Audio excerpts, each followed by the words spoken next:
Use cases, AI applications for iGaming.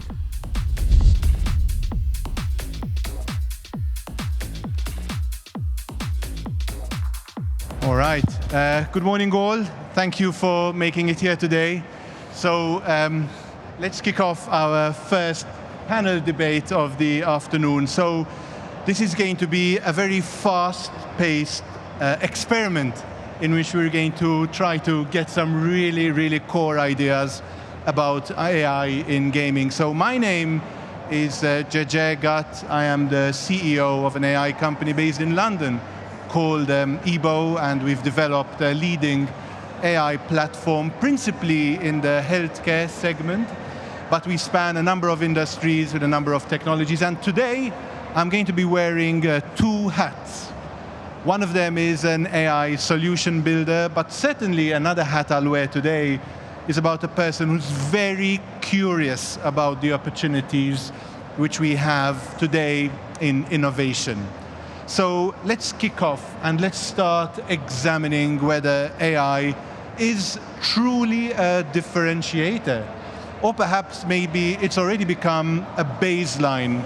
A baseline is a foundational technology without which you cannot operate. But first, let me introduce you to our stellar panelists today. So starting from my left, Steph, I'm going to ask each one of you to say one or two words about yourselves, but I also want you to give me a sentence about what excites you the most about AI in gaming today. Okay, so I'm Mark Flores Martin. I'm the CEO of XGENIA. We're building a platform that allows you to hyper-build games and apps using AI. And the thing that excites me the most about AI currently is the flexibility of what you can do and how you can tweak it to build really advanced things. And even at its current state, you can really do things just like the previous that can really accelerate your everyday life. Okay, we're going to touch on acceleration through most of our panel today, but let me go to Karl first. Karl, one word or two about you and tell us what excites you about AI in gaming. Hi, I'm Karl Schranz. I'm the creator of Maya, it's a neurosymbolic AI. And what excites me about AI and iGaming, I would say the ability to hyper-personalize a player's experience. So personalization is really key. I think one of the topics we should discuss today is how can we look at the player journey and rethink it through AI.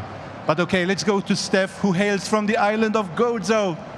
Steph, one or two lines about yourself and what's exciting you about AI in gaming. Sure, thank you very much. Yes, my name is Staffan Engstrom, and I'm the CEO and co-founder of Fieldstream.AI. We are based in Stockholm, but I moved to Gozo because we have so many iGaming clients. So we serve both auto companies, iGaming and so forth, but basically Malta is a great place for us to be. What really excites me is like the fundamental transformation of business models as they look today. It's like, everything changing. It's like this injection of what you call these, when you're going to lose weight, you have an injection, you don't need to do anything. It's really happening. It is a magic bullet, I think, and the people that take advantage of it will get fast mover advantage really, really quickly. Yeah. I like the weight loss analogy. It's maybe we could say AI is the Ozempic of iGaming, right? Okay. So let's really get to the core part of today's session. So let's reflect for a minute on if we think technology today is a key differentiator for business success, or whether it is a baseline requirement for even the ability to operate in today's complex world. So let's start with you. What's your thought? So I think that AI is definitely the baseline for in today. So there is so much, and the way I use AI, now I'm maybe more of an experienced user, some might say, but I use it to automate almost every part of my life, right? So, whether it is for recruitment, we created a recruitment system that checks and everything with AI, and that took us 4 hours. So there's so much that can be done, and it's so simple to do today. There's so many tools. There's Nathan, there's so many tools that can just picked up by anyone, that I think is simply a baseline for society today. I think everybody can make use of the AIs and the way we're structuring it. So let's capture this idea, and I'll go to Staffan with it. So if AI is today a baseline requirement, right? Who is really differentiating? If it's a baseline for everybody, who can use technology to differentiate, and what differentiation can they bring forward? Well, I don't agree. If you look at many different verticals, many are far ahead of iGaming. I think iGaming is in its own bubble, and we see a couple of real fast movers now, but for most, it's not a lot of change.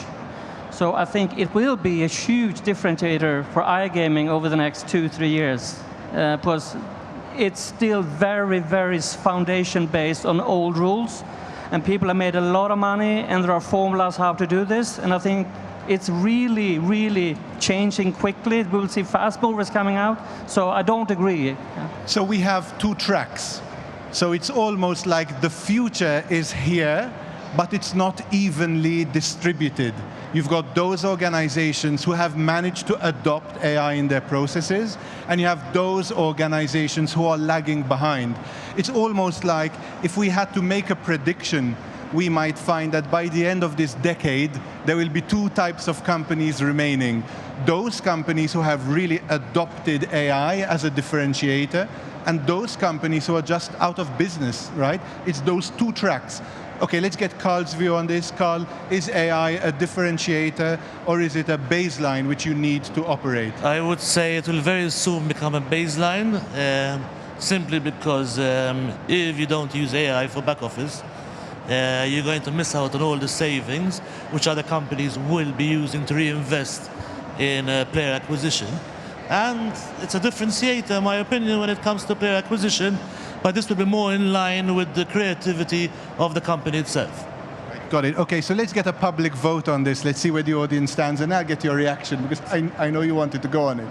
So I'd just like to ask the audience here the same question, right? Is AI a differentiator which provides strategic advantage, or is it a baseline which is necessary for you to be able to even enter the iGaming market? So let's have a show of hands. AI as a differentiator, hands up. And AI as a baseline requirement to even enter the iGaming industry.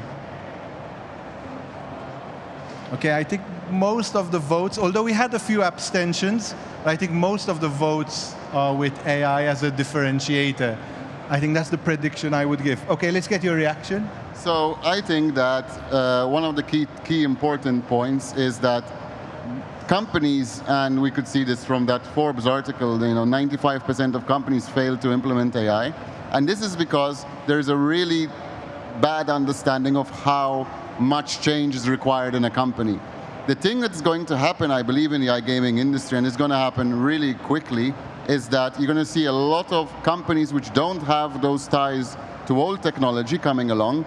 They're adapting from the ground up AI base, and those will be the ones that skyrocket through and really cause some damage in the long run through other companies. So I think this is a really interesting point, guys. So I think if you had to unpack this statement, what we're seeing here is that technology doesn't fail or succeed based on the technology, but the change management processes that must happen with the introduction of technology.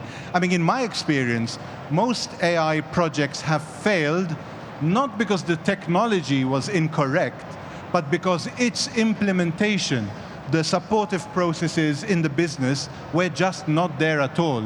And in the same way that 20 years ago we would say born digital first, today we're looking at companies who are being born AI first. In other words, they are not sprinkling AI onto a process, but they are building their business model around an AI solution. I mean, what a different world that looks like, right? What a moat that creates. Okay, but let's make it real, guys. I want to start looking at use cases right away. And first, I want to focus on return on investment. So no entrepreneur, no operator is going to invest in any AI technology if the return on investment angle isn't clear. So my question is this, and I want practical, short answers from you all. Where are we seeing return on investment in AI? Is it in player acquisition? Is it in player retention and loyalty? Is it in managing risk and operations, right? Where is the return on investment appearing? Let's start with you. So I think that one of the key returns on investment is going to be in company automation. So taking internal processes, looking at them really clearly and say, what can we do to get our employees to stop doing all this crap, right? And focusing on, more high production. After that, we will you can start using, there's lots of, Hugging Face is one example of a playground for the iGaming industry, right? With so many AIs ready to go, you can just deploy and start implementing it, whether it is player acquisition, whether it is for affiliate management, all these things can be automated really well. So I think personally it is in first getting your company automated and then building up from there. Okay, so that's the first tip for the audience over here, right? So those processes in your business that are repeatable in nature are those processes which are ready for automation. Okay, let's go to Karl with the same question. Karl, where are you seeing return on investment in real practical terms? Right now we're seeing it in back office, simply because it is the ROI is quantifiable, easily quantifiable. However, the real ROI will be in player acquisition and player retention for sure. But right now we are seeing it in back office only. Okay, thank you, Karl. Let's go to Steph. Same question to you. Where are you seeing the dollar bills?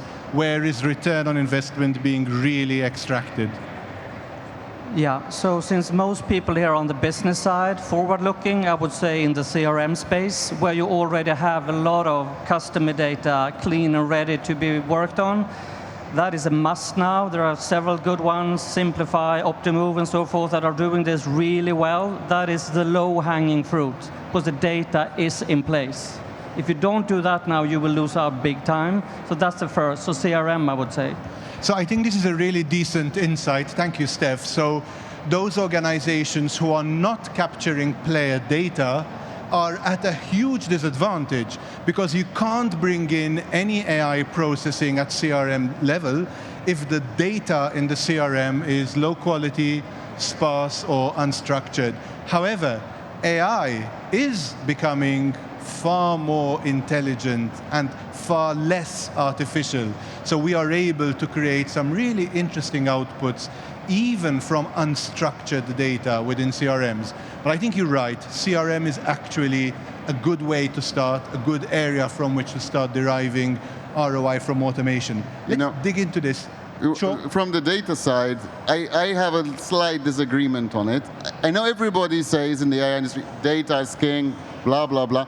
But there are proven models now that data changes, right? Player behavior changes, people change. And there are proven models in the industry that show that with a little bit of data, live data, it can make even better predictive analysis than with older archive data.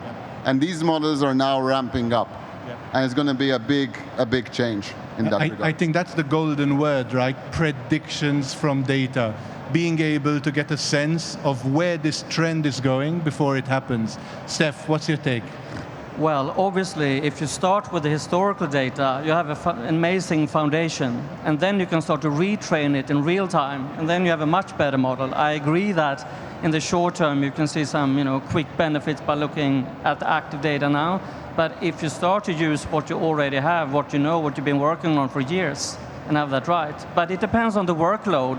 We see so many clients that do not have the data in order. It's the biggest bottleneck. That and humans who are afraid of being questioned with decisions being made by AI. Those are the two main bottlenecks. So if you don't have your data in order, then you might be right. I think that's quite right. So if we are going to be able to use data and then make predictions from it, we probably want to start our AI journey by personalizing the player experience. being able to predict what that particular player needs next. So let's spend the next 5 minutes speaking about hyper-personalisation, moving into an AI world whereby we could predict with accuracy what the next steps are likely to be in the player journey, and then provide that player with the actions he or she needs to become even more loyal to the organization. So how should we go about with using AI to shape these player journeys? So one of the key things I think that we've seen in the industry, and let's take online video as an example of entertainment, which I think is really important. We would have never imagined that an app like TikTok of random people dancing and you're scrolling every 2 seconds through all these little videos would be something that would have been taken off. I certainly wouldn't have seen it, but I'm not as intelligent as the TikTok guys or Vine ones who started it.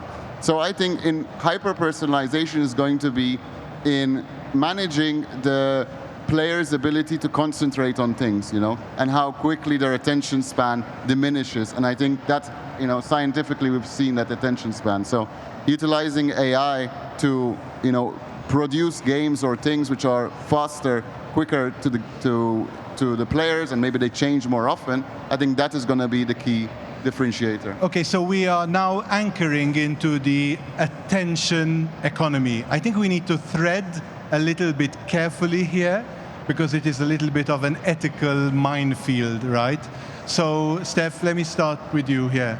So, if we are going to use AI to personalize the journey by understanding the attention and behavioral patterns, what is the distinction, what is the demarcation line between delighting the player and capturing that attention and manipulating the player? I don't think that's for us to decide. That's for regulation. Our job is to maximize revenue. That's why we get hired. So I don't think that's up to me to put a limit to that. Any AI company that works on new acquisition and so forth, our job is to maximize revenue, and the government needs to step in and put the deadline, So it's not for me to decide. So let's just move on to Karl on this same point, but give us a sense of how this personalization of the journey is happening through AI, how you are seeing your models understanding the attention patterns and utilizing them to create a better game experience. Yes, I mean, as soon as the model, the player himself would have used the platform, you can already start creating landing pages which are personalized for the player. You can create skins of the games which are personalized for the player, and also give out specific offers to that specific player. So it's almost like you're creating AI-generated games per player, right? Yes, right now because of the regulation, you can only play around with the skins, but yes. Steph.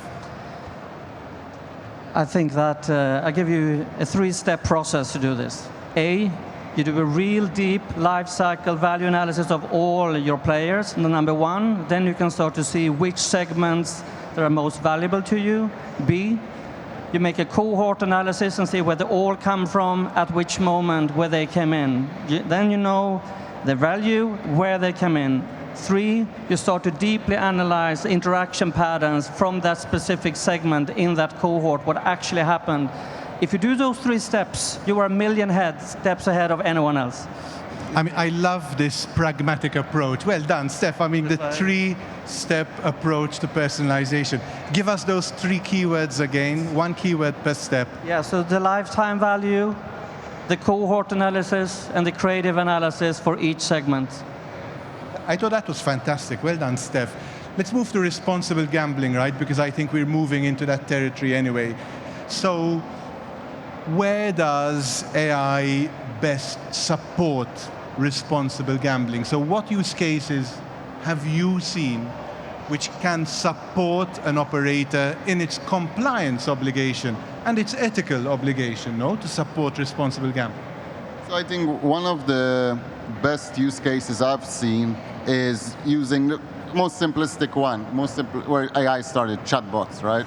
I think that helping players through ensuring that if they're having issues or problems, they can go through there. So that's one, I think, major thing that sort of helps players. Obviously, there's a lot of from the AIs, lots of things you can do to detect players through data, but I think that has been done so much that doesn't really matter. But I think on supporting players is now going to be the key way of helping AI and addiction and things like that.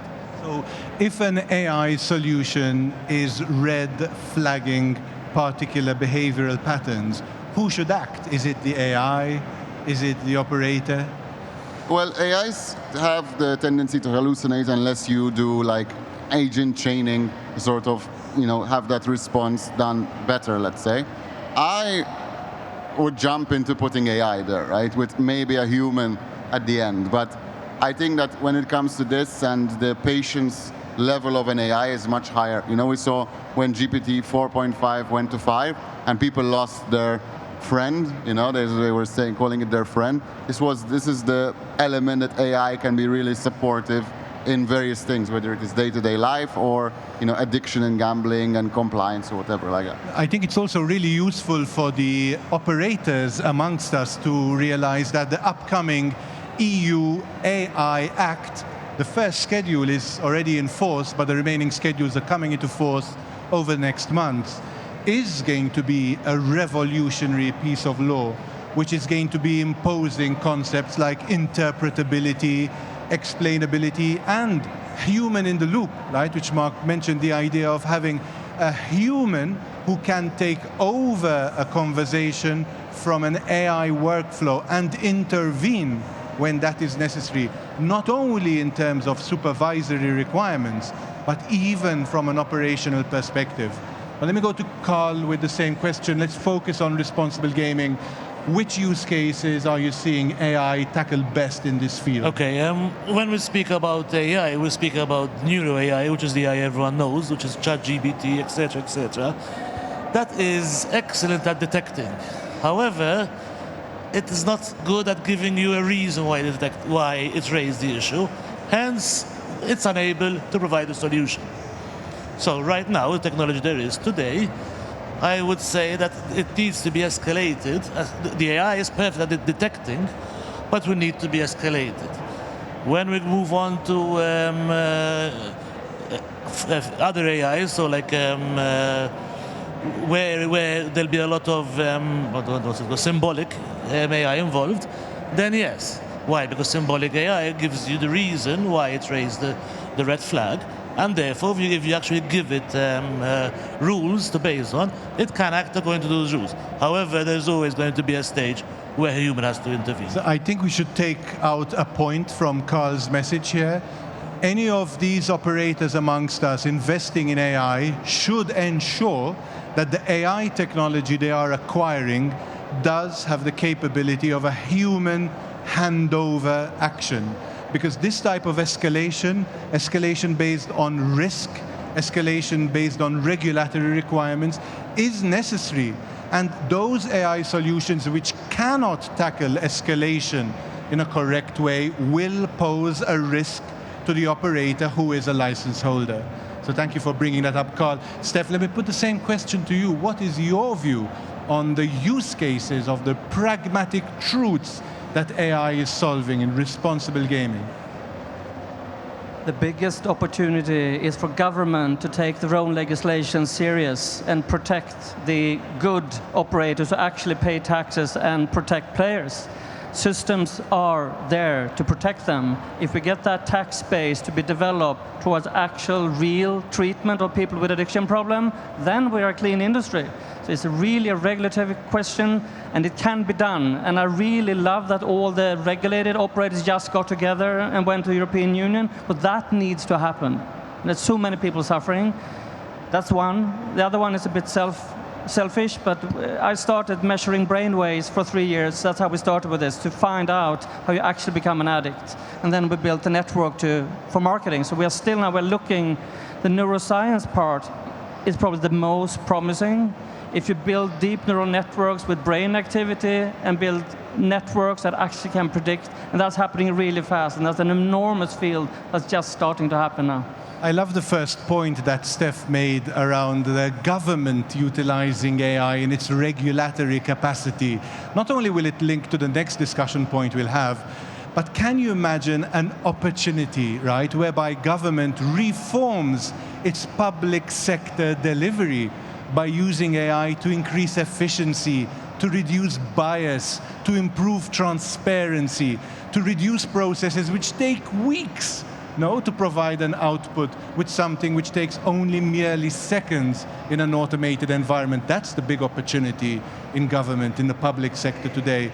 But let's close off this 4 use case part by talking about compliance, because you gave us a lovely springboard from which to jump, which is, are we moving into a world where AI can itself guarantee compliance? For example, can we have self-auditing AI? What does compliance look like in an AI-driven world? So in the way I see it, and one of the things which is becoming quite popular is the agentic chaining, right? Self-checking AIs which check each other. Like, for example, our legal team, let's say, which we call our legal team, is mostly based on AIs, which one produces the contract, and then the other one modifies it, the other one checks it, and they're all going and have different roles in that approach to ensure that we have more or less a really strong contract that's triple-checked through AI. We hand it off always at the end to a human, just in case, but most not. This is what we are doing for the legal side. So it can be done. This chaining of AIs is very easy to do. I mean, it takes a few hours. So you can build anything with it in the compliance sector, right? And now that we have AIs feeding on, there's the RAG, there's the different ones feeding on data that can be live laws, etc. They can also backtrack checking things which we have done in the past and making sure we haven't messed up somewhere that we need to maybe fix, which can only be done with this, large agentic models that we're now seeing coming out. I love the idea of AI not only looking retrospectively, so doing historical audit analysis, but also AI providing a predictive view on whether the changes that we are implementing in the organization, in the game, or in our player methodology are likely to be compliant or otherwise, giving our board, our C-level, different scenarios from which to choose, right? And I think that is quite a game changer. Steph, let me put the same question to you. What does compliance look like in an AI-driven world? Well, it's not really my field at all, but the quick answer is that I would not rely on AI to be self-driven to protect, because the other guy with the more money will circumvent it. It's an arms race, so I would never just trust AI to run the regulatory process at all. And I also love this idea of being an AI arms race, not only at the geopolitical level, because of course, yes, that's what's happening, right? But also on a national level, those operators that run and implement AI first will be the ones that will survive, but within ethical parameters, within human cognitive capabilities. Karl, what does compliance look like? I would agree with Steph, but disagree on the fact that as long as there's an audit trail, that the AI is able to provide the audit trail, then it can regulate itself. Obviously, with human supervision from the audit trail of the AI. In fact, in law, we have a large amount of work which is going exactly around this particular sector. Okay, so this is the crystal ball moment. So I'd like you all to take a bet and give me a sense of what AI will look like in 18 months' time. So if you're here in the audience and you're trying to get a take-home point from today and looking at where your company needs to be in 2 to 3 years' time, give us a sense. What will AI be like then? So one of the key things that we will realize is that humans make mistakes, AIs make mistakes, right? So we're going to come to a point where it's going to be accelerating, that AIs will be doing far less mistakes than we are doing. Now we're going to see a massive uptake in the ability of anyone to create games, anyone to open casinos or sports books or betting just by requesting it from an AI. And that goes and they build, there's background agentic models. So I see a future where, whatever we're building now can, every company, all the assets we have, it can be replicated very quickly. And we're going to see a mass entry of various either the companies there are, or smaller companies building things that just don't exist or exist in a better way, AI-driven. So higher accuracy, but also higher replicability, right? So as AI becomes more accessible, it will become more the baseline for which it is utilized to replicate business models. Great point. So, okay, take your bet, Steph. What will AI look like in 18 months from now? So I just take one bet. I think 80% of all affiliates will be gone. That's a stark prediction. Let's say it again. 80% of all affiliates will be dead. Okay, Karl. And the other 20 will be really, really, really wealthy. Now Yes, that's the interesting. And how do you get in the 20% cohort which will be wealthy and will thrive? You want me to answer that? I certainly do. Well, let's take it afterwards. Thank you. Karl, place your I would bet. say in 18 months' time, most of the big operators would have their own private AI, full AI system. Okay, we're out of time. I think that was fantastic. Thank you all for your predictions. Mark, Staffan, Karl. I mean, this is a brilliant panel. Really enjoyed it. So thank you all. It was really lovely to reimagine what gaming will look like through artificial intelligence. Thank you for bearing the warm environment, but at least you had a great, intellectually curious debate from us on stage. Thank you, Thank you Gege. all. Have a great Sigma event. Thank you.